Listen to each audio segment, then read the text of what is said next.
Hey guys, it's Stephanie here. I'm at my neighbor's house. We are best of friends. She's almost 80. No, is she 80 years old? So we're like two peas in a pod. We love gardening. And I just wanted to highlight her yard because she landscapes, and also her husband, I want to highlight his vegetable garden.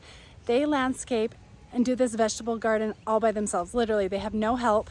And they absolutely love it. I just thought it would be great to get on here, highlight her garden. She's an amazing gardener. She has no weeds in her yard. It's just incredible. My yard has like a million weeds. They're so inspiring to me and so amazing, and they just keep going. I don't know of any other 80-year-olds or 82-year-olds that do this, so I cannot wait to show you what they have going on. It would be a long time to show you the entire yard because it's a full acre. I'm just going to give you a little gist, but she has this awesome set of trees right here, some beautiful flower beds. So look how much she has going on. This entire yard, it's just landscaped all the way and all the way in the back. She actually downsized a little bit, which is kind of hard for her. Just a little section right here. That was it. And look at all these beautiful coneflowers in bloom. Her gorgeous daylilies. Don't those look gorgeous, those barberry bushes? And then right here, crepe myrtles. They're not usually supposed to grow this variety in our climate, and it has just flourished this year. It's probably 3 feet taller and has these cutest little purple flowers. They smell like cotton candy. It looks, whoa! Holy crap, what did I just trip on?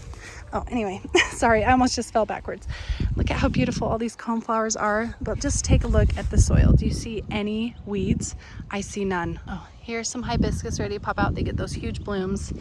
And then baptisia right there that's gonna fill in nicely. Wigila. And then those roses were so stunning, and they're starting to come out a little bit more. But isn't this a gorgeous flower bed? And then over here, this is her nice little island. It's quite a large island. It's beautiful. These shrub roses have bloomed so well, and then they'll start blooming again in a little bit. Holy crap, look at how many roses are in that one bunch right there. Her husband planted these zinnias in the greenhouse in the fall with those yellow daylilies. Look how gorgeous that is. I love the texture of the daylily with those flocks on. Oh, her hostas are starting to come out and bloom. Look at the beautiful mass of hostas she has right there. Oh, what's cool with her yard is she has just reused so many plants. She is such a smart, budget, frugal type gardener, and she hasn't spent a lot of money. She's kind of landscaped this whole acre just on a budget. So her phlox, she's just kind of redivided. Her daylilies, I'll show you other ones that she's done, but look at her yarrow. This is an awesome plant. It's been blooming forever, and it's one of the toughest plants you can plant, or these yarrows. There's so many fun different varieties. Oh, and then some more of those coneflowers. Some lilies coming out. That's going to be really pretty. Some spirea. And then look over here. Another one of those spirea. And then this is one of my favorite things she has in her yard. This is the Black Beauty elderberry bush. It is so pretty. It gets these like flat laced flowers. They're pink and white. Gives it such a nice ornamental look in here. She has two of those, another one over there. She has a little Annabelle start she got from a neighbor. So it's doing really well. It transplanted well. She has it staked up a little bit. This is gonna get so big in here. She's got a cute little mass of roses with her bird bath. And then this geranium was really beautiful when it was in bloom. And I love geranium after it's done blooming. I think the leaves are so gorgeous. And then right here, let's walk in her cute little pathway. She has her rose gardens right here and right there.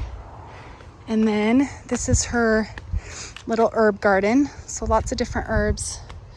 I'm trying to think. She has a lemon one that tastes so good. I think this is the lemon herb.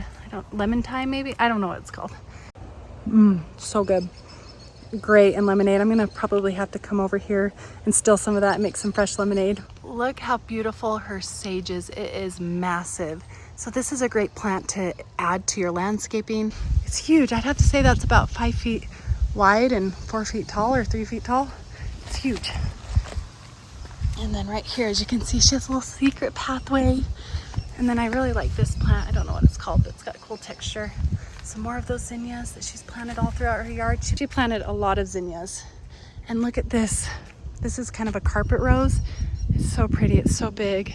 And her dogwood had beautiful white flowers this year. And look at her hibiscus. It has exploded this year. The buds are already starting to come out. So this is gonna be fun when she sits here and she's kind of surrounded by those tropical looking flowers. This is one of my favorite flower beds when it's all in bloom. Look at those yellow flowers. They're really tall. They just pair so well with this phlox. These will really start to fill in with those phlox, and it just becomes a yellow mass with all those phlox. Cute little daisies. Okay, and then she has planted a new hawthorn tree right here. It's doing really, really well. She only planted that about 2 or 3 years ago. So look at this Julia Child's yellow rose, one of my favorite yellow roses. But it starts out as this yellow, dark yellow, and then it fades to this soft yellow. So you get dark yellow and that soft yellow. It blooms so abundantly. You can see all those buds that have faded, and then it will start to do that all over again. It's one of the best blooming roses I've seen. And then I love this tree. This is a crabapple. Look how beautiful that tree is. They planted that about 2 years ago. I just got a lot of fun petunias in there. I like this daylily. It's probably my favorite, the Stella Deore, just because the bush stays so pretty all summer long. It tends to bloom a lot more than other daylilies. It will bloom all the way until fall, off and on. Look at that bee balm, how pretty. She was talking about that earlier, and I said, I'm gonna come over. She doesn't even know I'm highlighting her yard right now. I think she's gonna find me soon though. Look at this tree. I'm gonna show you what's interesting about it. But when in the spring, she has all of those orange poppies, and they are massive and they go all the way over. Isn't it crazy how it's just, they kind of have disappeared right now? Look at them, just cut them down, they're just gone. But every spring she'll sit here, and those poppies will just kind of drape her under this cool shaped tree. And it's such a fun little experience. But look at this tree, look how hollow it is inside. And it just keeps going strong. They think every year it's gonna die, but it never dies. One of the coolest apple trees. And then let's look at the garden. So you got your rhubarb, some lettuces all throughout here, your snap peas, tomatoes, so many tomatoes. And they just go on and on. Those are all tomatoes. And then over here, more tomatoes. They actually sell to a lot of the neighbors and people around the neighborhood. So it's been such a fun community thing for them. And then right here, see the grasshoppers are getting to them, but that doesn't seem to be affecting the plants too much. This looks like an eggplant. And then look at that beautiful flower. I didn't know they had such pretty flowers. Now it makes me want to plant eggplants. And then all of his bell peppers are just going kind of crazy throughout here. And you have your corn, and then onions, lots and lots of onions. So this is interesting. I just want to show you how he stakes all these up. He made all of these tomato cages, every single one of them. He does the cardboard, he does the weeding, he does all the growing, and then he gets all these ready, removes them in fall, puts them, stores them away, and then it just goes on and on. I just can't say enough. And then right here, I'll show you how he holds his onions up. So he's just got some PVC pipe, and then just puts those onions through some of those cattle panels here. It's pretty simple. And then I don't know, those look like green beans. Yep, those are definitely green beans. These are so good.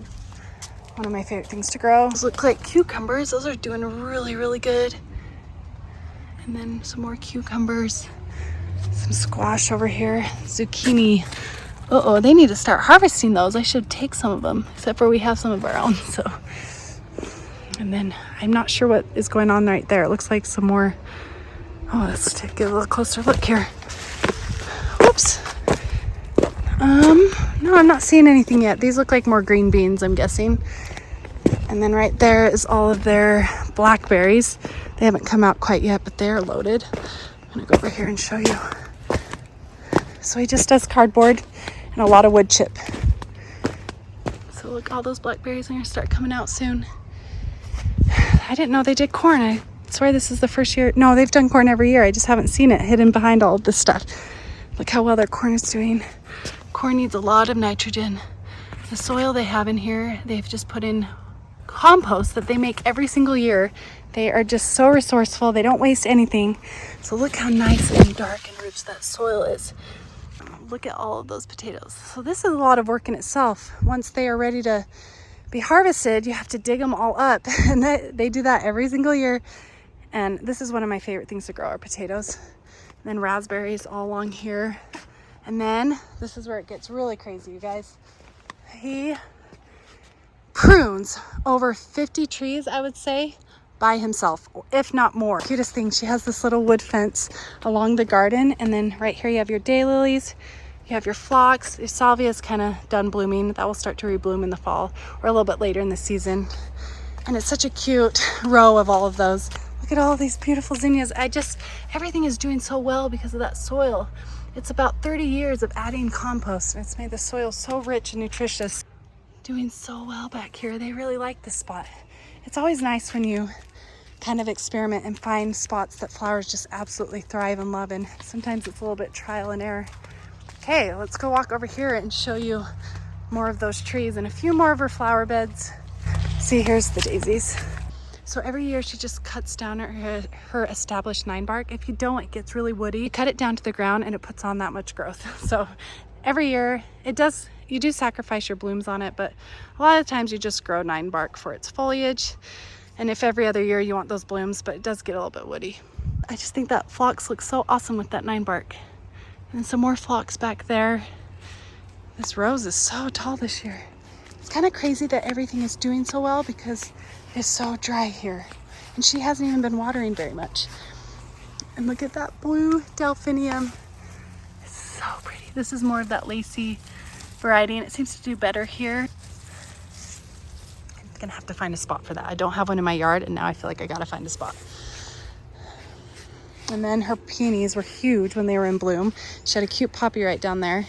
And this is the Caryopteris. It's gonna have cute blue flowers. Oh, do you see all those grasshoppers? They're everywhere. Look, oh, look at it. You can just shake. Can you just see them all bouncing? Maybe not. Maybe they're a little bit too small. Some more of that yarrow with that Veronica. Look at that. Cute little purple rose of Sharon. Look at all of those buds that are gonna start exploding here in a little bit. They're one of my favorite shrubs to plant because they're a little bit later blooming and they bloom well into fall and for a very long time. They can kind of self-seed if you get those varieties that do that, but I try to buy the ones that don't do that. I like the red heart rose of Sharon. I have them in my yard, but they're about that tall. I just wanted to get bigger. This is our amazing pear tree. It's always so loaded every year.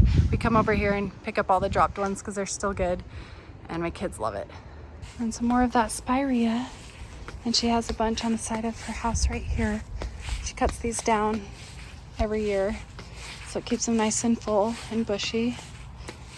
This is a type of euphorbia, and it has really cool texture all summer long, and it gets yellow flowers in the spring. So it's getting really dark. I'm kind of running out of time, but she put in cute little zinnias right here. Those are some dogwood bushes, some more barberries. And look at her cute purple flowers right here. That's some verbena. And then I'm gonna just finish with her beautiful crepe myrtle. This isn't supposed to grow here, but since it's kind of a microclimate right here, it's protected by the house. It's the most beautiful crepe myrtle and only crepe myrtle I've seen in our city. And it smells so good. I hope you guys like this tour. I'm just gonna go ahead and show you Carol and Glen real quick. They're just gonna say hi. As I'm waiting for them to come out real quick, they just got home from a wedding reception. This hardy plumbago is one of my favorite ground covers. It's just barely starting to pop up. I love the leaves. They are so cute. And they get these dark blue flowers, and they are tough as nails, and they will bloom all the way until fall. And then in fall, they get a beautiful bright red foliage. They're definitely one I would plant. They're drought tolerant. They divide like crazy. So this is just filled in, naturalized really well, but they're not too invasive. So here are the masters of this garden. Hello. Hi. Still Couldn't doing do it it for at another 80 100 years years. old and still enjoy it. Okay, thanks for watching. Hit the subscribe button and we'll talk to you later.